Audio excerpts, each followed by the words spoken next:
لله نحمده ونستعينه ونستغفره ونؤمن به ونتوكل عليه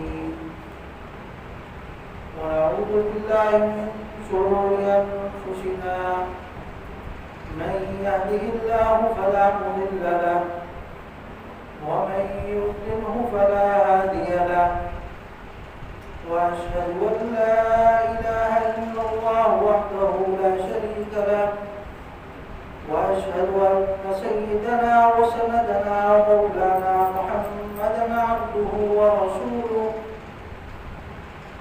أما بعد فأعوذ بالله من الشيطان الرجيم بسم الله الرحمن الرحيم وإن يمسسك الله بضر فلا كاشف له إلا هو وإن يمسسك بخير فهو على كل شيء قدير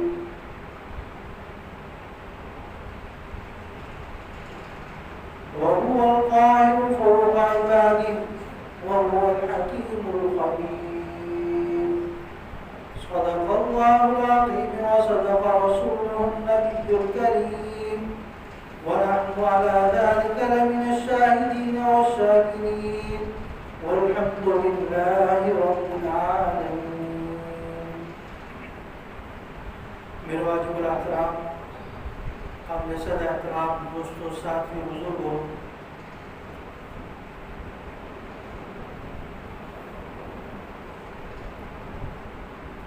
اللہ رب العزت کی ذات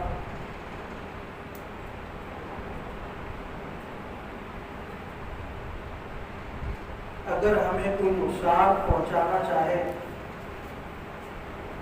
یا ہمیں کسی آزمائش میں مبتلا کرنا چاہے تو دنیا کی جتنی طاقتیں ہیں اگر مل جائیں تو اس آزمائش یا اس نقصان سے بچا نہیں سکتی. اگر اللہ رب العزت کی ذات ہمیں کسی چیز میں نفع دینا چاہے، کسی چیز میں فائدہ پہنچانا چاہے، پوری دنیا کی طاقتیں اور پوری دنیا کے لوگ جمع ہو جائیں کہ اس فرد کو نفع نہ پہنچے، لیکن اللہ کی چاہت ہو تو وہ نفع پہنچ کر ہی رہے گا. یہ ہمارا عقیدہ ہے، یہ ہمارا نظریہ ہے.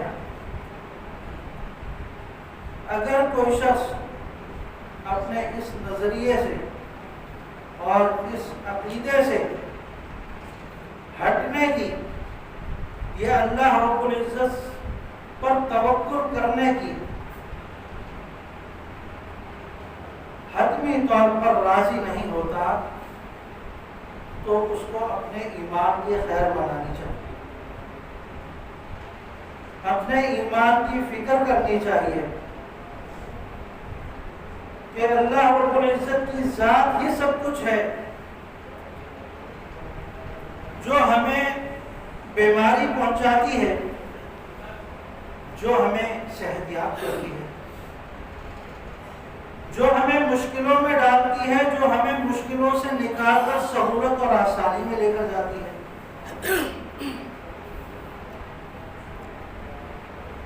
اب میں اور آپ دیکھتے ہیں کہ اگر ہمیں کوئی مشکل، کوئی پریشانی، کوئی بیماری،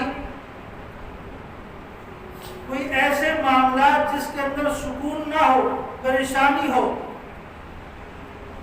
یہ یا تو میرے گناہوں کی وجہ سے مجھے مل رہا ہے یا اللہ رب العزت کی طرف سے آزمائش ہے. اگر گناہ ہے تو اس پر بھی صبر کرنا ہے، اگر آزمائش ہے پھر بھی صبر کرنا ہے. دونوں حالتوں میں میرے اور آپ کے لیے ایک ہی کام ہے کہ اس پر صبر کرو. اس کو دیکھو کہ اللہ رب العزت نے اگر مجھے کسی پریشانی میں، کسی بیماری میں اگر مبتلا کیا ہے تو اس سے نکلنے کا راستہ کیا ہے. ظہر الفساد فی البر والبحر بما کسبت ایدی الناس، خشکی پر یا سمندر کے اندر جو فساد برپا کیا جا رہا ہے یہ سارے کے سارے تمہارے اپنے ہاتھوں کا کیا دھرا ہے۔ اللہ رب العزت قرآن پاک کے اندر فرماتا ہے کہ جو مصیبتیں جو پریشانیاں تم پر آ رہی ہیں یہ ساری کی ساری تمہارے ہاتھوں کے کیے ہوئے انجام کا نتیجہ ہے۔ بما کسبت ایدی الناس، لوگوں کے ہاتھوں کا کیا ہوا ہے۔ اور ہم سمجھتے ہیں کہ اللہ رب العزت نے یہ ہم پر کیوں مصیبت ڈال دی، یہ پریشانی کیوں ڈال دی۔ حدیث میں آتا ہے اس طرح گلہ نہ کیا کرو، اس طرح اپنے آپ کو ملامت نہ کیا کرو کہ کاش میں ایسا کر لیتا، کاش میں ایسا کر لیتا تو شاید یہ مصیبت مجھ پر نہ آتی، کاش میں نے ایسی جگہ سے علاج کروا لیا ہوتا یہ بیماری نہ آتی، کاش میں نے وقت پر ہاسپٹل پہنچ جاتا تو یہ بیماری نہ آتی، کاش میں جنا کی جگہ کسی اور ہاسپٹل اچھے ہاسپٹل میں چلا جاتا جہاں میرا لاکھوں روپیہ خرچ ہو جاتا لیکن شاید میں اس بیماری سے بچ جاتا۔ حدیث میں آتا ہے اس کے کرنے کی اجازت نہیں۔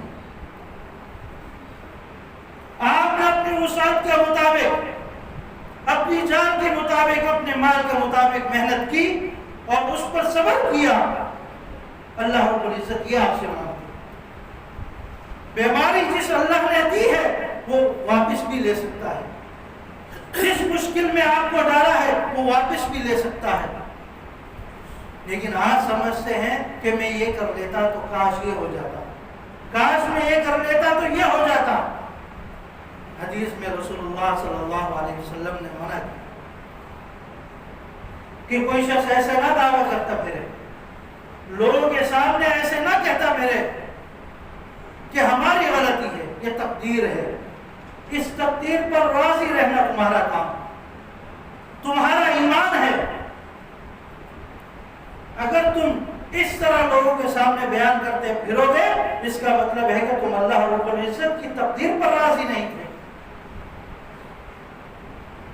جب اللہ کی چاہت ہی نہیں ہے کسی کو بچانے کی، جب اللہ کی چاہت ہی نہیں ہے کہ اس بیماری کو دور کرنے کی، جب اللہ کی چاہت ہی نہیں ہے کہ اس ظلم سے، اس پریشانی سے تم دور نکلو، تو جتنے مرضی ہتھ کنڈے استعمال کر لو، جتنے مرضی اپنے تجربے اپنا لو، کبھی بھی کامیاب نہیں ہو سکتے۔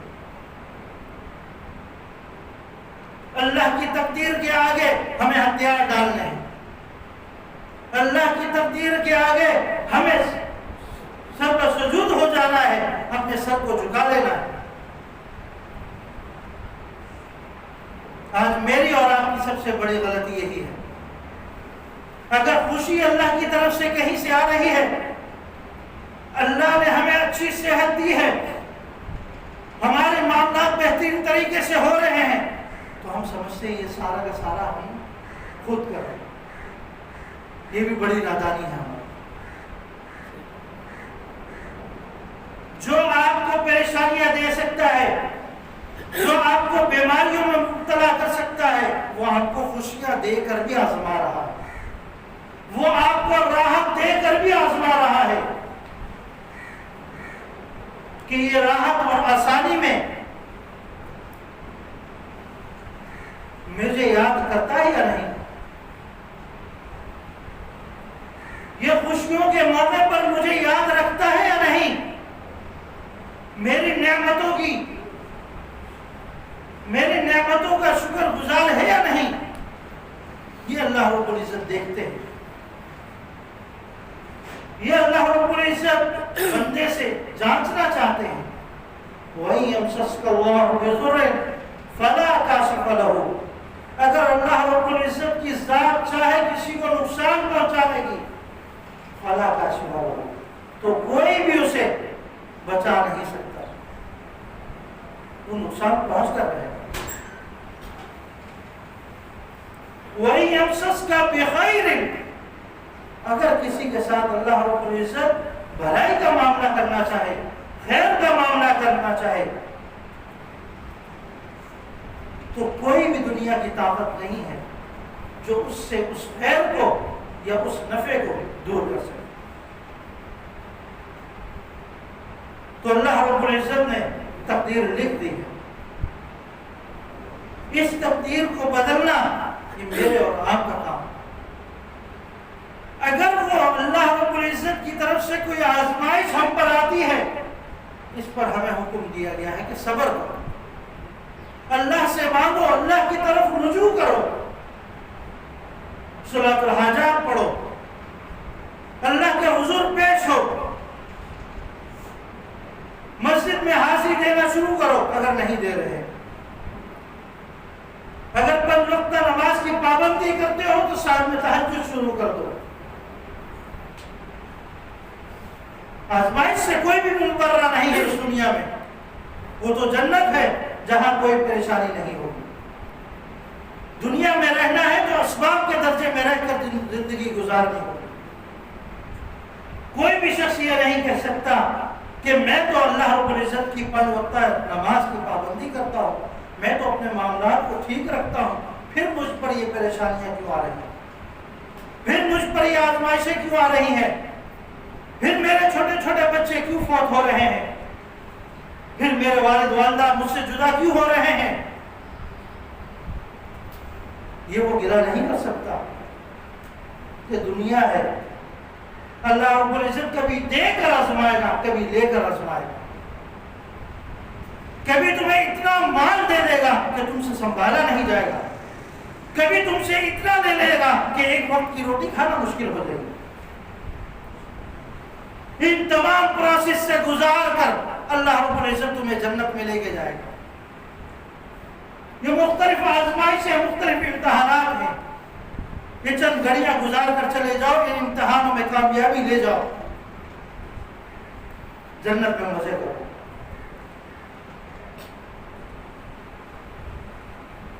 میں نے آپ کے سامنے آیت پڑھی وہی امسسک اللہ بزرع فلا کاشف لہ، دوسری آیت پڑھی ظہر الفساد فی البر والبحر بما ما اصاب من مصیبت الا باذن اللہ، اللہ کی طرف سے کوئی مصیبت، کوئی پریشانی نہیں آتی مگر کیا ہے، جب تک اللہ کی اجازت نہ ہو۔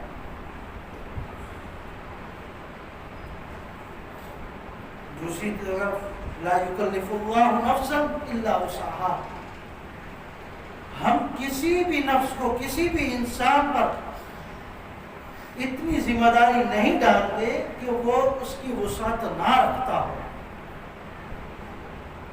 یہ آیتیں کیا بتا رہی ہیں ہمیں کہ اگر میں کسی کو پریشانی دوں گا، میں کسی کو کسی آزمائش میں مبتلا کروں گا، تو وہ اتنی استطاعت رکھتا ہے کہ اس پریشانی کو قبول کر سکے، اس آزمائش کا سامنا کر سکے۔ لا یکلف اللہ نفسا الا وسعہا کے اندر ہمیں یہ تسلی ملتی ہے کہ اللہ کی طرف سے ہمیں آزمائش بھی اتنی ملے گی کہ ہم اس پر صبر کر سکتے ہیں۔ اگر کوئی شخص صبر نہیں کرتا، وہ اپنے آپ پر ظلم خود کر رہا ہے۔ لوگوں کے سامنے یہ بیان نہ کرتا پھرو کہ مجھ پر یہ ظلم کیوں ہو گیا، مجھ پر یہ پریشانی کیوں آ گئی، مجھ سے کیا گناہ ہو گیا۔ لوگ آج بھی یہ بولتے ہیں، مجھ سے کیا گناہ ہو گیا کہ یہ ظلم میرے پر آ رہا ہے، یہ پریشانی مجھ پر آ رہی ہے، میرا رزق بند ہو رہا ہے۔ اللہ کے بندے اپنے پر غور کر کہ وہ رب تجھے آزمانا چاہ رہا ہے۔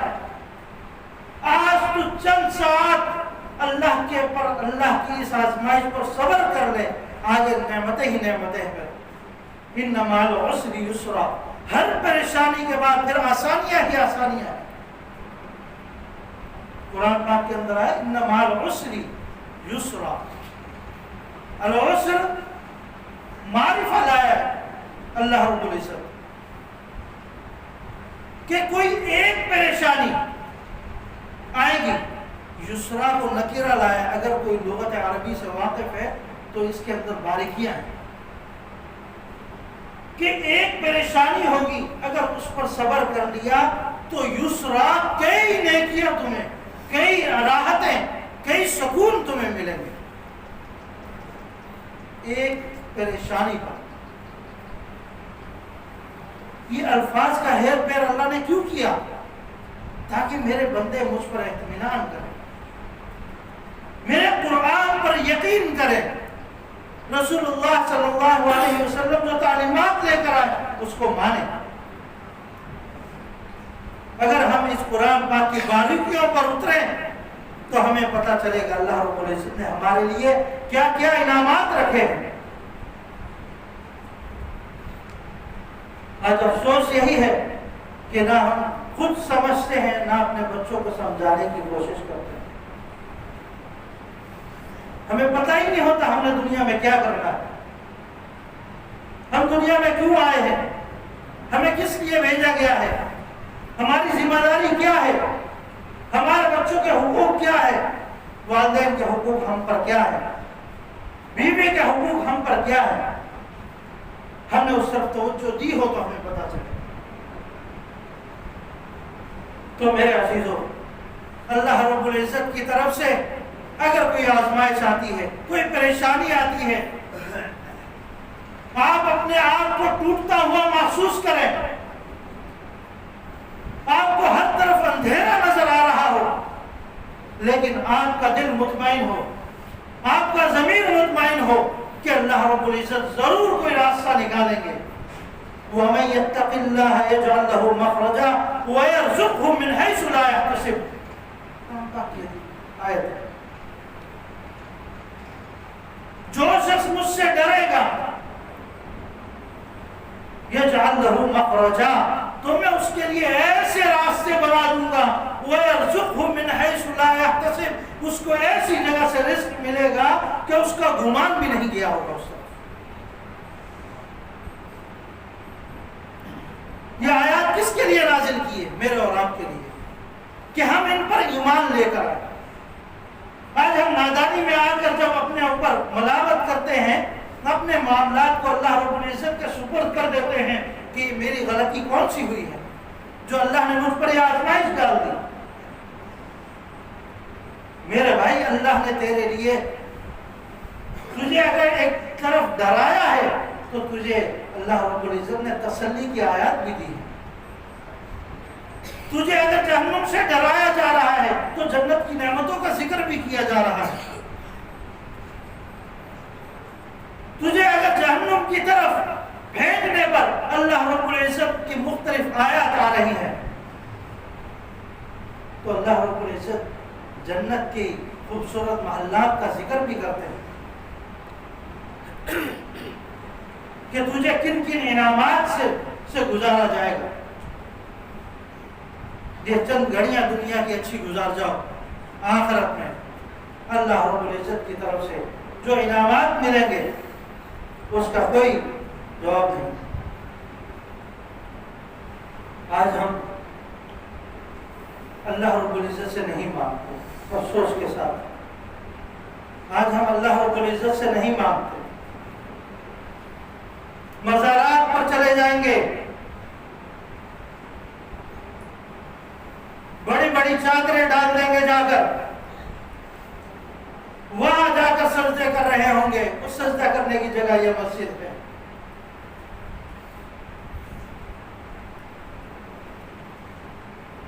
امام بلخی رحمۃ اللہ علیہ بڑے بزرگ گزرے ہیں، وہ فرماتے ہیں قبر پر جاؤ تو 2 فٹ دور رہ کر کھڑے ہو جاؤ اور دور سے دعا مانگو۔ حاجت روا وہ نہیں ہے، اس کے اوپر ہے، یہ تو خود اپنی زندگی گزار کر چلا گیا، اس سے تمہیں کچھ نہیں ملے گا۔ مسجد میں آؤ، مسجد میں سجدہ کرو، اللہ کے سامنے جھکو۔ مزارات میں جا کر مانگتے ہیں۔ یہ قبریں یہ تمہیں آخرت یاد دلانے کے لیے اللہ رب العزت نے رکھی۔ جاؤ، جا کر دیکھو قبروں میں جانے والے آج تک واپس نہیں آئے، ایک دن تم نے بھی چلے جانا ہے۔ یہ عبرت پکڑنے کی جگہ ہے، وہ مانگنے کی جگہ نہیں ہے۔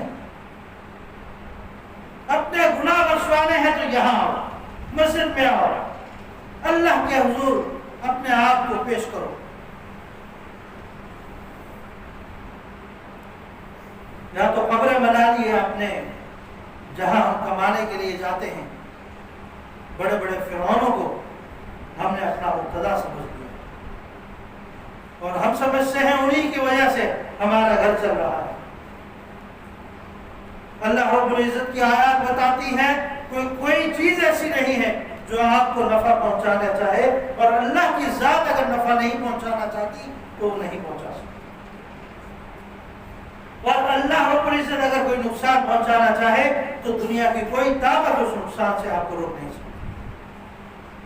اللہ رب العزت ہمیں ان آیات کو سمجھ کر ان پر عمل کرنے کی توفیق عطا فرمائے، اور اپنی زندگی کو جو باقی رہ گئی ہے چند دن کی، اس کو سوچ سمجھ کر پرکھ کر گزارنے کی توفیق عطا فرمائے کہ ہم کس طرف جا رہے ہیں، ہمیں کس طرف جانا تھا، ہمارا مقصد کیا تھا، ہم کس طرف جا رہے ہیں۔ وما علینا الا البلاغ۔